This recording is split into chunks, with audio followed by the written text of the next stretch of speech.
Muhammad ibn al-Bakri degan zot Hazrati Abu Bakr Siddiq radhiyallohu anhu ni zurriyotlaridan ekan. Nasli shu zotga taqalar ekan. Salatul Fatih degan salovatni fazilatida shunday gap aytgan ekanlar. Man salla biha marratan wahidatan fi umrihi la yadkhulun nara.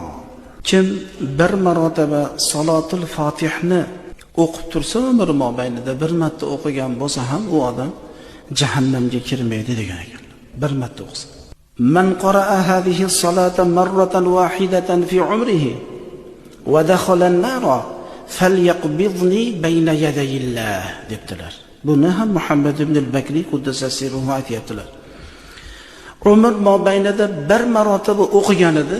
Allohning irodasi bilan u jahannamga kirsa deyaptilar. Qiyomat kuni Allohning oldida meni yaqam ushasin, men ushasin